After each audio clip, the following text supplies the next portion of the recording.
Assalamualaikum warahmatullahi wabarakatuh.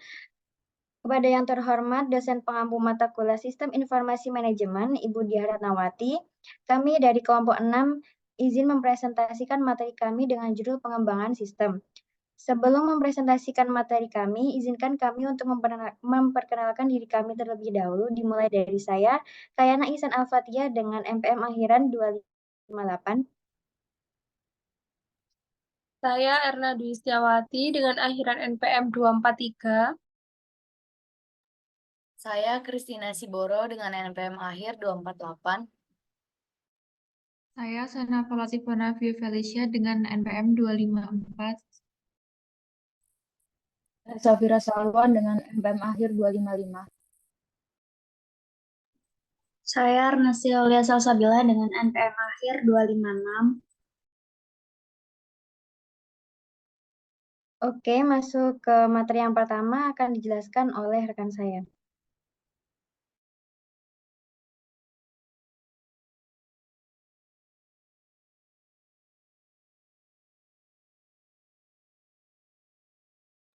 Untuk materi pertama, kita akan memulai pembahasan tentang pendekatan sistem. Dan sepanjang akhir tahun 1960-an dan awal 1970-an, minat akan pemecahan masalah secara sistematis mulai menguat. Nah, ilmuwan manajemen dan spesialis informasi mencari cara-cara yang efisien dan efektif untuk memecahkan masalah, dan kerangka kerja yang direkomendasikan menjadi apa yang dikenal sebagai pendekatan, yaitu serangkaian langkah-langkah pemecahan masalah yang memastikan bahwa suatu masalah dapat dipahami, solusi-solusi alternatif telah dipertimbangkan, dan bahwa solusi yang telah dipilih adalah berhasil. Selanjutnya akan dijelaskan oleh rekan saya. Selanjutnya ada tahapan dan langkah-langkah pendekatan sistem. Langkah pertama sampai dengan langkah ketiga merupakan upaya persiapan dengan langkah pertama yaitu melihat perusahaan sebagai suatu sistem. Dapat terlaksana dengan menggunakan model sistem umum sebagai pola. Langkah yang kedua yaitu mengenal sistem lingkungan. Ada 8 unsur lingkungan dapat memberikan suatu cara yang efektif dalam memposisikan perusahaan sebagai suatu sistem dalam lingkungannya. Lalu ada langkah yang ketiga yaitu mengidentifikasi subsistem perusahaan. Manajer dapat menggunakan arus sumber daya sebagai dasar untuk membagi perusahaan menjadi subsistem. Kemudian ada langkah keempat sampai dengan langkah kelima, termasuk ke dalam upaya definisi. Dengan langkah keempat yaitu melanjutkan dari tingkat sistem ke tingkat subsistem. Tujuan dari analisis dari atas ke bawah ini adalah untuk mengidentifikasi tingkat sistem di mana terdapat penyebab terjadinya masalah. Kemudian ada langkah kelima yaitu menganalisis bagian-bagian sistem. Kemudian ada langkah ke-6 sampai dengan langkah ke-10 termasuk ke dalam upaya definisi, dengan langkah ke-6 merupakan langkah untuk mengidentifikasi solusi-solusi alternatif. Manajer mengidentifikasi cara-cara yang berbeda untuk memecahkan masalah yang sama. Langkah ke-7 mengevaluasi solusi-solusi alternatif. Semua alternatif harus dievaluasi dengan kriteria evaluasi yang sama, yang mengukur seberapa baik satu alternatif akan memecahkan masalah. Kemudian ada langkah ke-8 yaitu memilih solusi yang terbaik. Menurut Henry, ada 3 cara yang dilakukan manajer dalam memilih alternatif yang terbaik. Yang pertama analisis, kedua pertimbangan, dan yang terakhir adalah tawar-menawar. Kemudian ada langkah ke-9, yaitu mengimplementasikan solusi. Solusi perlu diimplementasikan, karena masalah tidak akan terpecahkan hanya dengan memilih solusi terbaik. Kemudian yang terakhir ada langkah ke-10, yaitu menindaklanjuti untuk memastikan keefektifan solusi. Ketika solusi tidak mampu mencapai harapan, maka perlu melaksanakan kembali langkah-langkah pemecahan masalah. Materi selanjutnya akan dijelaskan oleh rekan saya.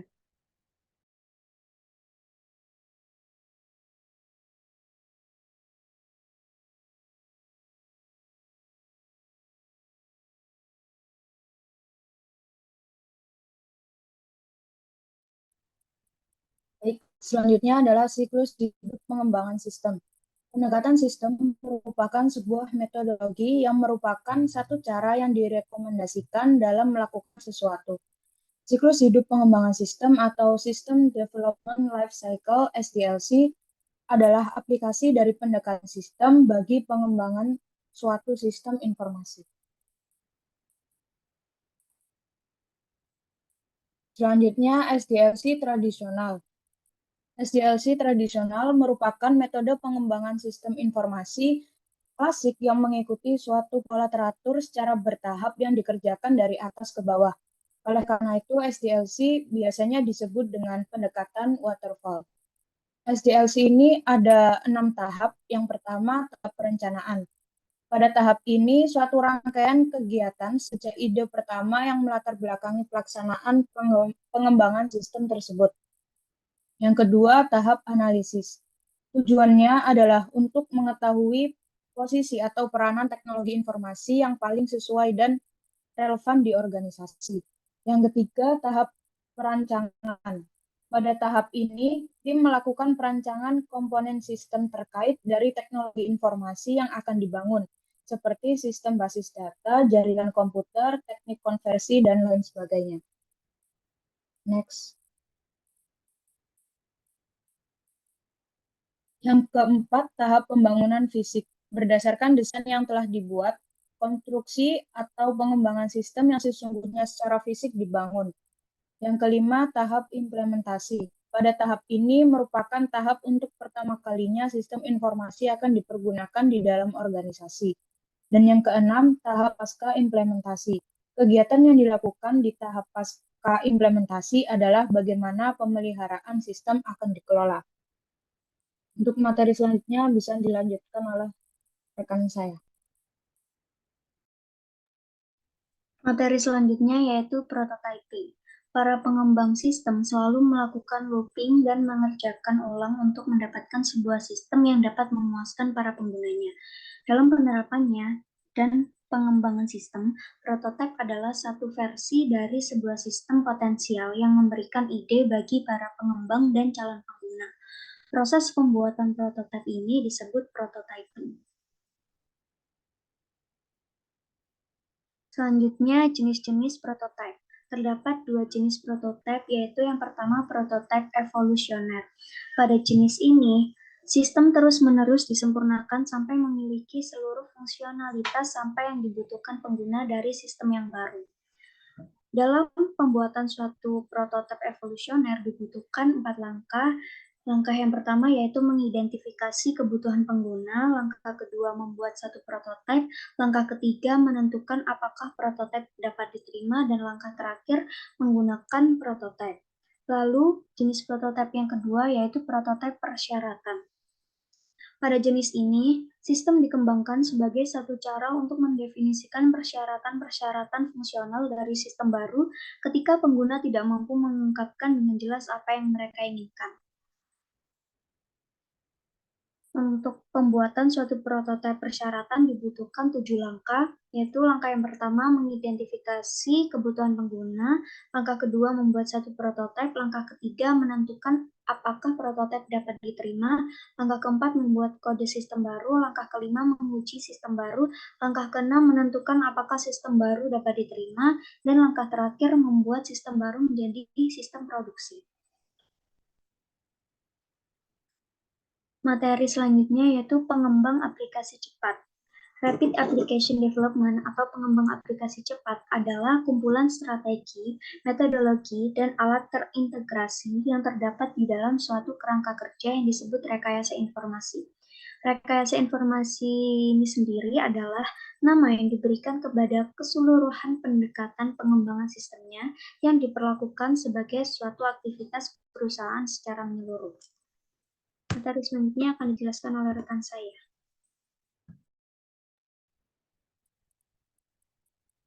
Selanjutnya, unsur-unsur AD. Ada 4. Yang pertama, manajemen.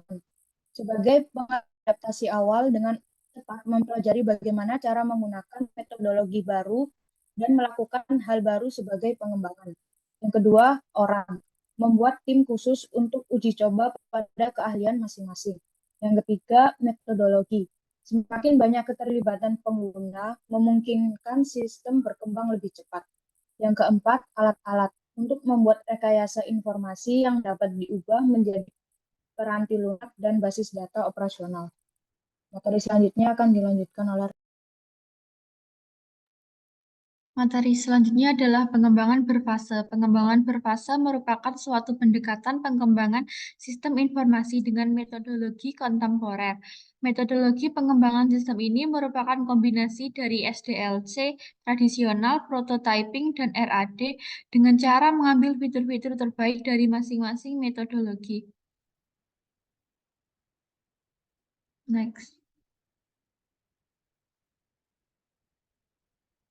Terdapat 6 tahap-tahap dalam pengembangan berfase. Yang pertama yaitu investigasi awal.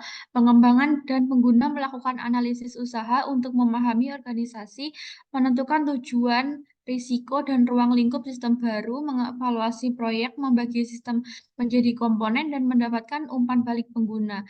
Yang kedua ada analisis, yaitu pengembang menganalisis persyaratan fungsional pengguna untuk setiap modul sistem melalui teknik pengumpulan informasi dan mendokumentasikan hasilnya dalam model proses data dan objek. Yang ketiga ada desain. Pengembang merancang komponen dan antarmuka dengan sistem-sistem lain untuk setiap modul sistem yang baru dan kemudian mendokumentasikan desain dengan menggunakan berbagai jenis teknik permodelan.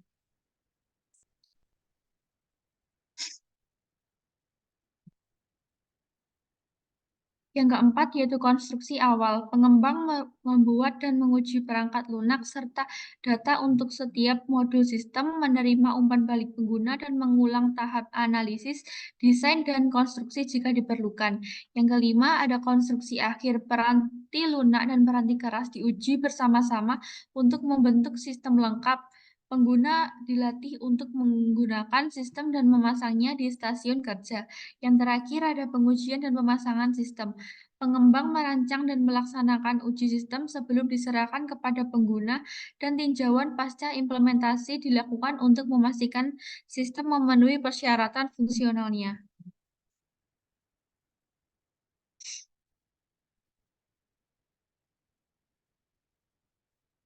Materi selanjutnya adalah desain ulang proses bisnis atau Business Process Redesign, biasa disingkat BPR.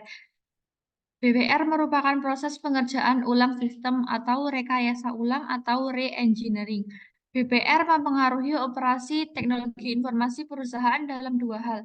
Yang pertama, teknologi informasi dapat menerapkan BPR untuk mendesain ulang sistem atau berharga yang hidupnya tidak dapat dipertahankan lagi dengan pemeliharaan biasa. Yang kedua, perusahaan menerapkan BPR pada operasi-operasi utamanya. Terdapat 2 teknik penerapan BPR. Yang pertama adalah rekayasa terbalik, yaitu menganalisis sistem yang ada untuk mengidentifikasi dan mendokumentasikan unsur-unsur serta hubungannya pada tingkat abstraksi yang lebih tinggi. Yang kedua, rekayasa ulang, merancang ulang sebuah sistem yang seluruhnya dengan tujuan fungsionalitasnya atau ukuran dari apa yang dikerjakan oleh sistem. Materi selanjutnya akan dijelaskan oleh rekan saya.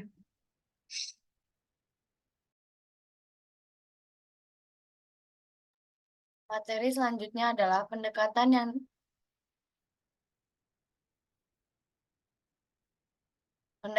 dipicu oleh data dan dipicu oleh proses. Nah, selama tahun awal pengembangan sistem komputer, praktis hampir seluruh perhatian diberikan kepada proses-proses yang dikerjakan oleh komputer. Sebagai kebalikan dari data yang akan digunakan, munculnya sistem manajemen basis data di tahun 1970-an menarik perhatian akan pentingnya desain data. Alat-alat pemodelan data seperti diagram relasi entitas dan diagram kelas adalah bukti dari perhatian-perhatian itu. Selanjutnya adalah alat-alat pengembangan sistem. Nah, pendekatan sistem dari berbagai siklus hidup pengembangan sistem adalah metodologi. Nah, metodologi sama seperti sebuah cetak biru yang umumnya digambarkan oleh seorang arsitek yang memimpin atau menggambar untuk membuat sebuah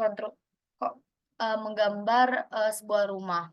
Sama halnya dengan metodologi yang membantu para pengembang sistem ketika mereka membuat sistem. Dan salah satu pendekatan sistem adalah pendekatan yang dipicu oleh data dan proses. Nah, selama tahun awal pengembangan sistem komputer, hampir seluruh perhatian diberikan ke proses-proses yang dikerjakan oleh komputer. Hampir seluruh perhatiannya juga dipergunakan. Nah, munculnya sistem manajemen basis data di tahun 1970-an menarik perhatian akan pentingnya desain data. Selanjutnya akan dijelaskan oleh rekan saya. Selanjutnya yaitu permodelan proses. Permodelan proses pertama kali dilakukan dengan menggunakan diagram alur atau flowchart. Diagram ini mengilustrasikan aliran data melalui sistem dan program. International Organization for Standardization atau ISO menciptakan standar untuk bentuk-bentuk simbol flowchart, memastikan penggunaannya di seluruh dunia. Next. Yang pertama yaitu diagram arus data. Diagram arus data ini terdapat 4 unsur. Unsur pertama, unsur lingkungan. Unsur ini memberikan input data kepada sistem dan menerima output data dari sistem. Istilah terminator sering digunakan untuk menyatakan unsur lingkungan karena menunjukkan titik di mana lingkungan berakhir. Yang kedua yaitu proses. Proses adalah sesuatu yang mengubah input menjadi output yang dapat digambarkan dengan sebuah lingkaran persegi panjang horizontal atau persegi panjang tegak bersudut melingkar yang masing-masing simbol proses diidentifikasi dengan sebuah label. Lalu yang kedua yaitu arus data. Arus data adalah sekumpulan unsur-unsur data yang berhubungan secara logis yang bergerak dari satu titik atau proses ke titik atau proses yang lain. Simbol panah digunakan untuk menggambarkan arus ini dan dapat digambar dengan menggunakan garis lurus maupun melingkar. Lalu yang terakhir yaitu penyimpanan data. Penyimpanan data adalah suatu gudang data. Bayangkanlah penyimpanan data sebagai data yang beristirahat. Penyimpanan data dapat ditunjukkan oleh sekumpulan garis-garis sejajar sebuah kotak dengan ujung terbuka atau oval.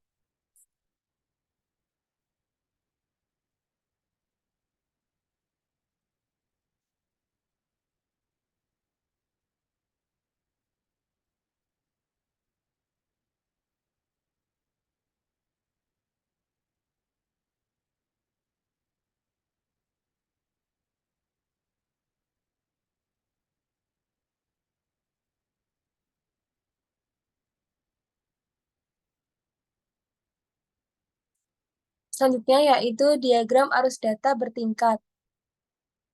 Diagram arus data bertingkat adalah proses utama sistem ini disebut diagram nomor O atau nomor 0. Figur diagram O yang akan menjelaskan bagaimana nama tersebut diperoleh nanti. Tambahan DFD dapat digunakan untuk menghasilkan dokumentasi dengan tingkat yang lebih ringkas dan lebih rinci. Nah, gambar di samping merupakan contoh dari diagram bertingkat. Yang pertama ada pelanggan. Pelanggan lalu akan membuka surat yang ingin dibeli, lalu memasukkan data pesanan penjualan, lalu mengurutkan pesanan penjualan, dan menghitung komisi penjualan. Selanjutnya akan diserahkan oleh manajer penjualan. Bisa di next.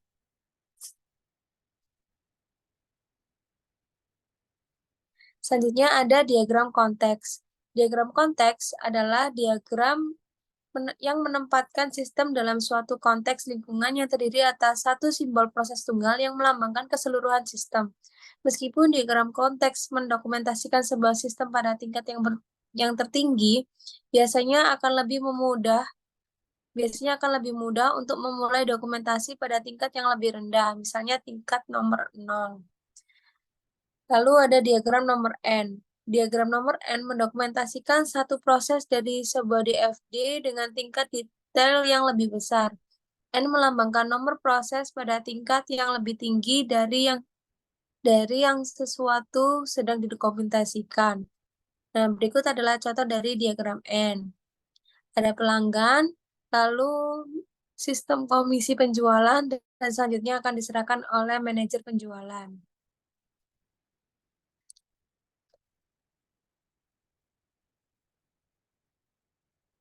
Selanjutnya ada kasus penggunaan. Kasus penggunaan atau use case adalah uraian naratif dalam bentuk kerangka dan dialog yang terjadi antara sistem primer dengan sistem sekunder. Sistem primer adalah sebuah program komputer. Biasanya terdiri atas tindakan-tindakan yang diambil oleh partisipan, seperti yang dilakukan oleh seorang operator entry data dan sistem komputer. Terdapat dua format kasus penggunaan, salah satunya berbentuk naratif kontinu dengan nomor yang berurutan untuk masing-masing tindakan.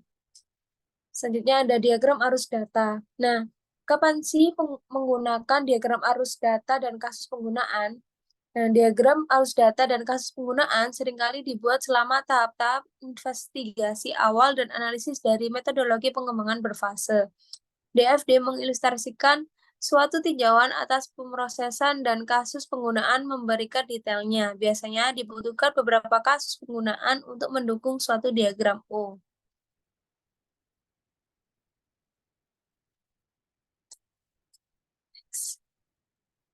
Selanjutnya akan dijelaskan oleh rekan saya. Materi selanjutnya adalah manajemen proyek. Perusahaan dapat membentuk satu komite khusus di bawah tingkat komite eksekutif yang menerima tanggung jawab untuk mengawasi seluruh proyek sistem. Tujuan dibentuknya sebuah komite adalah untuk memberikan panduan, arah, dan kendali secara terus-menerus. Komite ini biasa disebut dengan steering komite atau komite pengarah. Next.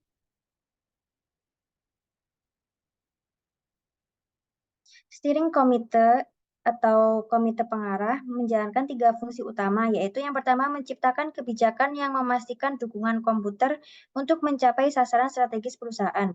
Kemudian yang kedua ada melakukan pengendalian fiskal dan bertindak sebagai yang berwenang dalam memberikan persetujuan untuk seluruh permintaan akan pendanaan yang berhubungan dengan komputer. Kemudian fungsi yang ketiga adalah menyelesaikan perselisihan yang terjadi sehubungan dengan prioritas penggunaan komputer. Next.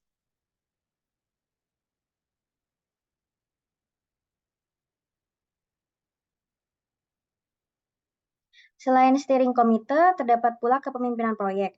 Berbeda dari steering komite, tim proyek tidaklah bersifat terus-menerus. Biasanya akan dibubarkan ketika implementasi telah selesai dilaksanakan. Kemudian ada mekanisme manajemen proyek. Dasar dari manajemen proyek ini adalah rencana proyek yang dibuat selama tahap investigasi awal ketika metodologi pengembangan berfase diikuti. Rencana ini pertama-tama dirancang dalam bentuk umum dan selanjutnya dibuat menjadi lebih spesifik. Satu format yang populer untuk rencana terinci adalah grafik Gantt yang mengidentifikasi pekerjaan-pekerjaan, siapa yang akan melaksanakan, dan kapan akan dilaksanakan. Dengan cara ini, komite akan dapat tetap terus mengikuti perkembangan untuk memastikan bahwa proyek akan dapat diselesaikan dengan sukses dan berada dalam batasan waktu dan anggaran. Kemudian yang terakhir ada dukungan web bagi manajemen proyek. Selain sistem manajemen proyek berbasis peranti lunak seperti Microsoft Project, dukungan juga dapat diperoleh dari internet, sebagai contoh Logic Software. Materi selanjutnya akan dijelaskan oleh rekan saya. Selanjutnya yaitu mengestimasi biaya proyek. Mengestimasikan waktu dan uang yang dibutuhkan untuk mengembangkan sebuah sistem telah lama menjadi satu tugas yang menantang. Akan tetapi, lambat laun telah diciptakan banyak metode yang dapat digunakan untuk mengestimasi biaya dan jadwal proyek. Semua metode ini kurang lebih mengandalkan pada 3 komponen. Yang pertama yaitu informasi mengenai sistem tertentu yang sedang dibuat dan orang yang akan melakukan pengembangan. Yang kedua yaitu pengalaman historis. Lalu yang ketiga, pengetahuan mengenai proses pengembangan piranti lunak dan alat-alat serta teknik estimasi. Nah, selanjutnya yaitu proses mengestimasi proyek. Yang pertama, input. Kebutuhan sumber daya atau resource requirement mencantumkan sumber daya tertentu yang akan dibutuhkan dan berapa jumlahnya. Tarif sumber daya atau resource rates adalah biaya per unit untuk setiap jenis sumber daya. Estimasi durasi aktivitas menyebutkan periode pekerjaan yang dibutuhkan untuk menyelesaikan aktivitas. Yang kedua yaitu teknik. Estimasi analogi teknik adalah estimasi analogi menggunakan biaya aktual proyek-proyek serupa yang telah dilakukan di masa lalu sebagai dasar untuk memproyeksi biaya dari proyek yang sedang dipertimbangkan. Estimasi dari bawah ke atas atau bottom-up estimasi dimulai dengan detail seperti aktivitas dalam grafikan. Lalu yang ketiga ada alat. Alat-alat terkomputerisasi dapat digunakan secara terpisah atau untuk menyederhanakan alat-alat yang baru saja diuraikan. Model-model matematis dapat digunakan untuk mengidentifikasi karakteristik proyek dan membuat simulasi dari berbagai macam skenario. Lalu yang keempat ada output.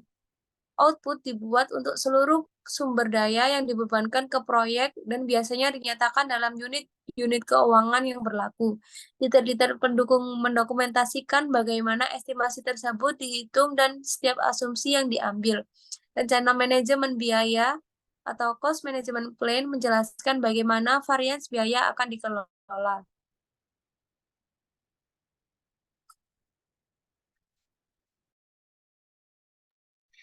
Oke, cukup sekian materi yang telah kami sampaikan. Apabila ada kurang lebihnya kami mohon maaf. Wassalamualaikum warahmatullahi wabarakatuh.